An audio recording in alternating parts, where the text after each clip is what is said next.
Bismillahirrahmanirrahim. Assalamualaikum warahmatullahi taala wabarakatuh.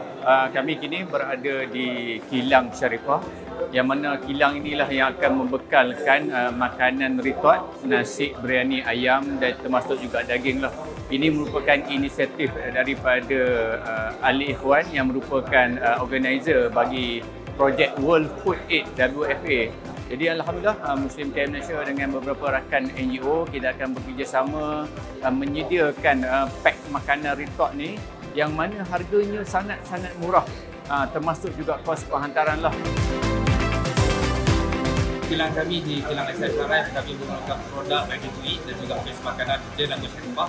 Konsep yang sama yang kita gunakan untuk nasi Arab. Nasi Arab so nasi Arab itu ada ayam, ada nasi dia, ada ayamnya dalam satu beg. Diharapkan dengan berjaya dengan projek ini kami dapat terus membantu rakyat-rakyat di Palestin, dan di Gaza.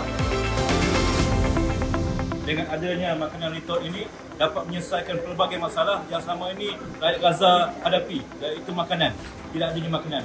Sebab makanan yang kita sediakan ini merupakan makanan yang dapat bertahan sehingga lebih kurang 2 tahun.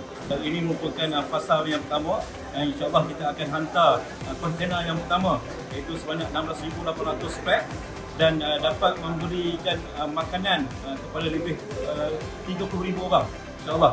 Dan kontena yang pertama ini kita akan hantar pada hujung bulan 10 ini, insyaAllah, dengan usaha kita untuk mengumpulkan sebanyak mungkin sumbangan. Jadi saya menyeru kepada sahabat-sahabat di luar sana untuk turut bersama-sama dengan kami, bersama-sama dengan Muslim Care, bersama-sama dengan Ikhlas Care, bersama-sama dengan MAPIN dan seluruh NGO yang prihatin terhadap masalah yang berlaku di bumi Palestin. Kami sekali lagi Muslim Care Malaysia, kita sentiasa bersama dengan semua sesiapa sahaja yang ingin bekerjasama dalam usaha kita untuk membantu rakyat Palestin, insya-Allah. Wallahu a'lam. Assalamualaikum warahmatullahi taala wabarakatuh.